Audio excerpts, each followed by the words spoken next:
Pew, pew, pew, pew. It's 90 Day Fiance, Season 10. You'll never guess who's in this.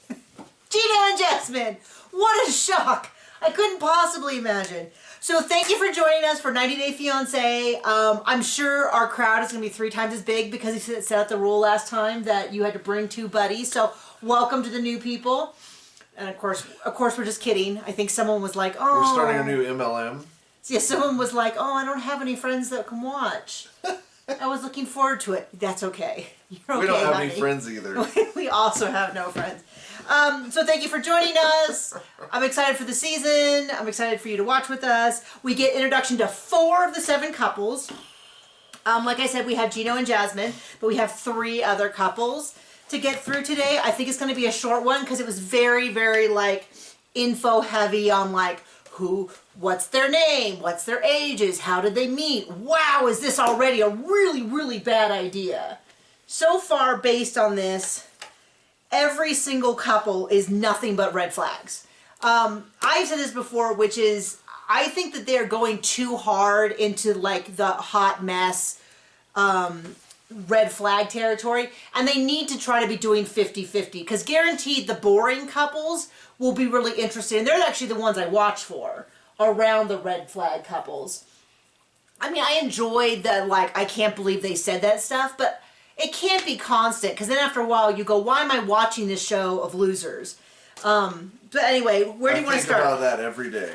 Do you want to just go in the order they appear? I don't care. Okay, I'll do the order that I have them on my sheet, which is actually a little out of order, but we'll do that. So we'll start with Ashley and Manuel. She describes herself as a black Ashley, which is rare. She is a poet, she is a witch, and she has panic attacks, and she's from New York. So quite a lot about her in the first couple seconds. The episode begins and ends with her having a panic attack on the way to the airport because she hasn't heard from him in a little bit. I also have terrible anxiety, so I relate, but I've never had that kind of panic attack. I feel like you're about to say something. Yeah, I don't care. Okay. I mean, so don't care. She describes herself as extremely spiritual, which I feel like is immediately negated by the fact that he knows nothing about this. And I feel like if you've known each other for 10 years, now there was a big 7-year break in there, so they weren't continuously together for 10 years, but they were together. When she was in college, she had this really deep dream about working with the earth. She went to her biology teacher. Her biology teacher was like, well, we're going to Ecuador. She's like, yeah, sign me up. And then she met him there. They got engaged within a week. It sounds like stuff happened that wasn't super clear. They broke up. She was in a long-term relationship. She broke up and he hit her up again. And so now they've been together for a couple of years at this point. She went back down to Ecuador. She saw him. They went straight from the airport to a B&B to quarantine, and then they got engaged almost immediately. And she's saying that she doesn't know that she's a witch, but my thought is, so she doesn't share any of this, or I am no expert on her words, the occult, which is a lot of what it sounded like she was doing in part was like manifesting and all that, which is, I know plenty of people who do that have nothing to do with, like, it's like a tool that they use within their own religion. I don't know. Do you have anything you want to add? So is she a liar? Is she not that witchy? Is, like, yeah.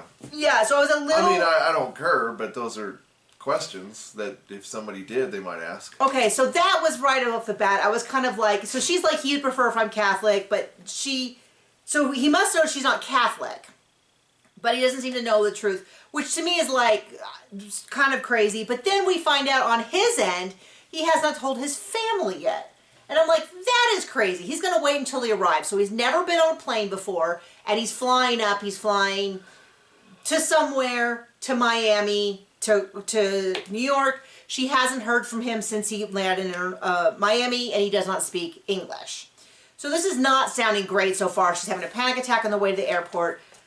We didn't see what happened. I assume he shows up because we see her trying on wedding dresses and all that. It's the last day of his visa. His visa expires tomorrow. So they're not procrastinators. So if he doesn't make it today, he's done. That's essentially it. Yeah. Not a great start. Not a super strong start. Not a lot to share about them so far. So then we'll go to the next couple, which was Gino and Jasmine. Oh. long-standing not favorites of ours. So what's the face of the many-faced god today? She looks, so in one of the interviews, she's got this short hair. I thought she looked really nice. And then they cut back to the problem I've had with Jasmine since for a while now is that episode Jasmine, interview Jasmine, and other interview Jasmine do not look like the same person. They all look like different permutations. Like if you fed the image into AI, and then AI spit back a picture where you go, that's clearly Jasmine, but it's also not Jasmine. That is not Jasmine. And what's a shame is we just finished before the 90 days. We just finished before the 90 days. And she was really mostly pleasant at the tell-all. Yeah. She was kind of digging in on other people. She was a little self-deprecating. So if you wanted more of that, she wasn't. Too bad. Yeah, it's all gone. And I was like, I do not like Jasmine. I'm not crazy about Gino, but everything about Jasmine drives me nuts. And then I saw the tell-all and I was like, okay, I have to admit, Jasmine at the tell-all was not that bad. I'm like, okay, you know what? I'm kind of excited to see the next season of 90 Day Fiance because she's not the worst person on earth. And then she immediately was the worst person on earth. And I just don't have the energy for it. So we see her on this party bus for her bachelorette party. She's had a Brazilian butt lift because she's so skinny. She lost her butt and Gino likes... And it's very clear she's milking this dude to get all the plastic surgeries that she can before she heads out. She tells us a story about getting her visa because on 90 Day Fiancé, it sort of... The season ended on this cliffhanger that she couldn't get it, that she arrived and they were just terrible to her and everything. But then the tell-all, she was already in Michigan, so then here we hear that she got her thing. We see her poor children. Well, just one child. Oh, really? Yeah. Who was the other one? Is that her sister? That's her sister. Oh. We don't know.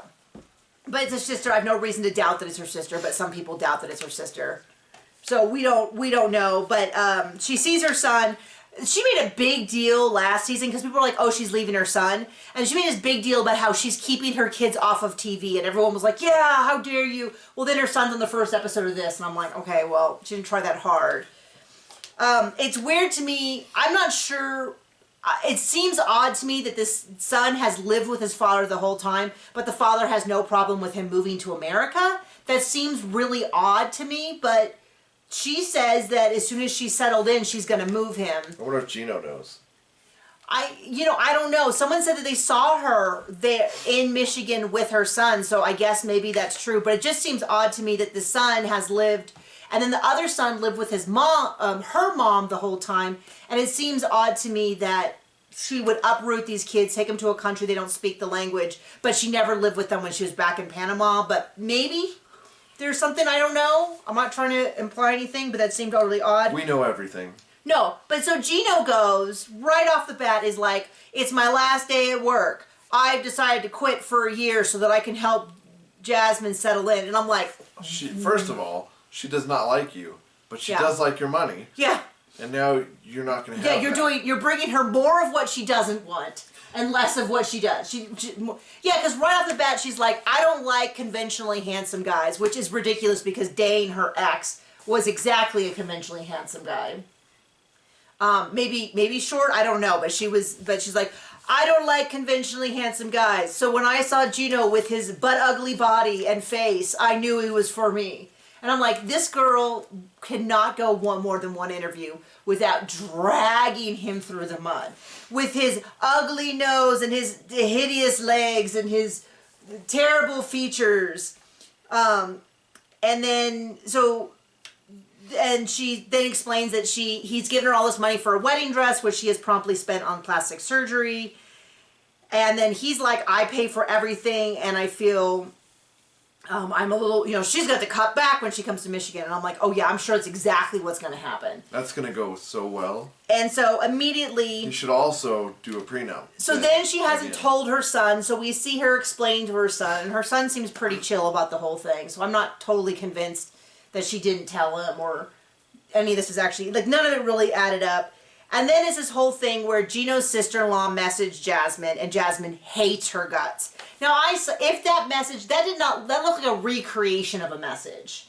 So I'm not convinced that was the real message. But the message that was sent, if that is the real message, was not very artful. An artful way of saying would have been, Jasmine, we're so excited for your upcoming wedding. Just so you know, we already have a trip planned to Florida for these dates, and we would love to be present for your wedding. Can't wait to meet you when you get here. Like, that's how you do it. Instead, it was something like, we're going to be out of town on these dates, so don't get married then. Exclamation point, or something like that. But I'm all, like I said, I'm not also convinced that that is not Jasmine's recreation of the text. So she's taking Coco with her. Coco is getting a Brazilian butt lift. The No, dog, but that would be interesting, unlike this show. the dog is also getting major plastic surgery. And then she calls Gino, and Gino's like, what was it that he said? He brought up something first. Oh, he's like, oh, by the way, is Coco potty trained? Because when I was there last time, he peed everywhere. And she's like, speaking of your sister-in-law. And it's like, of course, immediately she goes on the offensive about something. It's like, oh, I could have predicted that. Like, oh, she hasn't bothered to even slightly potty train the dog. Oh yeah, definitely time to attack him. And she just starts screaming about his family. So, you know, back to normal. It's just exhausting. Now, I'll tell you what, the text message was not very polite. But this is just like, if this is, I'll tell you what though, this is how she reacts to everything. I wouldn't want to be at her wedding. I'd be like, by the way, this week, a great week to plan it. We will not be there. So, I'm sorry. Okay, so who next? Okay, so then we'll go Sophie and Rob the Knob.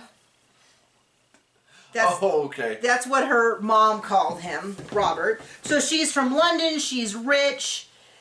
She doesn't know what her dad does to make all the money. Grandfather. Grandfather? It was the grandfather.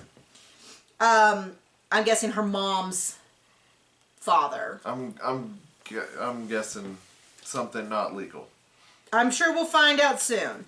So she's of mixed race. He's of mixed race. They apparently bonded over their early bullying.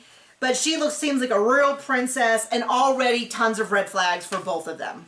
Both of them. Which I feel like is I need to ban the word red flag and find a bunch of synonyms, because otherwise I say it a million times every episode. You could ask Cody Brown. Maybe he'll just give you a better pronunciation of the word. So she sounds like she's really super spoiled. They applied for a K-1 visa, blah, blah, blah. I'm like, oh gosh, here she is spoiled. Well, then he shows his apartment, which is not really an apartment. I'm sure it's an illegal, like, this is like they converted the shed out back because there's no bathroom. And I was like, okay. No bathroom.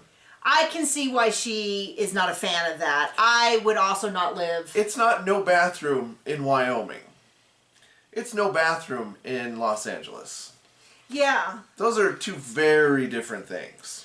And then, but then she's like, well, I don't see why he doesn't just get a better job and get a nicer place. And it's like, oh, right. Why didn't he just get a better job? Just go down to the Dollar Tree and you pick out a better job from the rack, and then they just give it to you, and then you make like $100,000 a month. I mean, who hasn't? I mean, people who don't have good enough jobs that are paying enough are clearly just lazy. And I just feel like how, like, I don't want to live someplace without a bathroom, but that attitude to me is just so bizarre. It's like, have you been anywhere online? And then she's like, I'm a fashion indie influencer. And I'm like, oh gosh. Yeah, I'm sure you are, dear. I'm sure you're not at all living off of granddaddy's money or something. So the mom hates him, and I was not super impressed with the mom. The mom also seems completely useless. And she's like, well, just get him a better job. But then they talk about the fact that he's been talking. So then he goes, he's going to do some dance and propose to her when she arrives. And his friend's like, yeah, last time she came and visited, though, she was on Bumble. And he's like, well, you know, she said she was getting friends. And he's like, yeah, she wasn't on the friend part of Bumble. She was on the hookup part of Bumble. And it's like, oh, she probably just pushed the wrong button. And it's like, okay, that is not the case. And then she goes and tells her friend that she's bi and she wants to explore that before she gets married. So I'm like, well, then maybe you should explore that in London. And then I was like, oh, this gal is awful. Then they cut over to her saying, oh, well, he was talking to some other girl. And I was like, oh, gosh, why are they going forward with this other than the money? I assume Didn't they it's the money. also say he was making videos or something? No, there was he was receiving sketchy videos in the preview. Is that what you meant? Okay. So that's also not great. So I'm just sort of one of those things where you just go, throw the whole, like, let's do like a re-roll on this couple. Show me someone who I actually believe could like each other. 20. So, speaking of people I absolutely don't believe, the last couple, her name is Nikki. She's Nicole, but she goes by Nikki and spells it the same as me. So that's going to be super fun for me all season to talk about how Nikki's crazy. And then she is dating someone named Igor. Oh, I'm sorry. She didn't like the name Igor, so she renamed him Justin. This relationship also gives me a great deal of concern right off the bat. So they met whatever amount of time it is so that he was not underage. So he is something like 37, so they met like 19 years ago or something like that. Very sketchy on the timeline. So she was dating some Russian guy. She was in love. They were getting married, but he was a bad boy, did something illegal, got kicked out of the country. So she went to Moldova, where he was, just showed up at his door, and he's like, oh, hey, I'm here with the girl that I'm living with. And she's like, how dare you? So then she gets on a dating app, meets Igor, renames him Justin. They hook up for, it sounds like a really long time. At least 2 years. Gets the K-1 visa for him to come to America. They start fighting because he expects her to kind of do all of the work. And then they get into some big fight and she goes, oh, by the way, I have a secret. I'm trans. I used to be a man. Which to me, I am certainly no expert on trans situations, but that seems like... the worst way to do that. It seems the most dangerous way to do it. I mean, for sure. And then the fact that she brought it out as a weapon makes me think like maybe... I don't know. It doesn't sound like that was that healthy. I don't know. I'm going to shut my mouth because I don't know a lot about this. It just doesn't seem like a great way to go. Based on the amount of plastic surgery. Yeah, so apparently... I'm going to go out on a limb and say she's probably not the most... mentally healthy? Stable person. Yeah, there's a lot of plastic surgery. Apparently someone was saying, I will do research on this, that she was on botched. Not just a lot, but not good. Well, she's only like 2 years older than me, and she looks a good 10 years older around the eyes. Now, I'm not saying that she is. I'm not trying to imply that I'm better looking than her. I just don't know that all this plastic surgery has helped her age well. Just saying. That's a way to put that. And so they broke up. Now they're going to try to get it again, but already the previews, it sounds like Justin just isn't physically attracted to her. I'm like, why are you keep going? Why? This guy is not that great. He's in Moldova, and apparently you can only apply for the K-1 visa twice. So if it doesn't work out this time, it's done. And I'm like, well, if he's not attracted to her, let's not even get started down this road. But it puts her on camera, so I think that's what's wanted here. And apparently they said she was on botch previously, and she was so awful they kicked her off the show or something. I don't know. I will go investigate that. You can't trust everything you read. The internet is full of the truth. So, out of these 4, so far... we don't like anyone. Well, I don't have a huge problem with Ashley and Manuel. It's hard to imagine that it's going to work out. Awful. When either one of them is hiding huge parts of their life from people that are important to them. And, I mean, Gino and Jasmine are probably the ones who are going to last, but shouldn't. If this was a dying horse, we take it out back and shoot it and bury it. Yep. It needs to be put down for its own good. Not either one of them, the relationship. If I could metaphorically take the relationship out back and take care of it, we would. And then they could happily go in new directions with, I mean, I'm sure lots of counseling and getting healthy. I don't even know. I mean, Gino could be hit by a truck and it would probably be a step up from what he's going through now. I don't know. So tell us anyway if you like anyone after that warm and soft and cuddly pitch. And we are excited about the season though. Join us. We are excited about the season. And so please feel to join us for the rest of the season. Okay. Bye.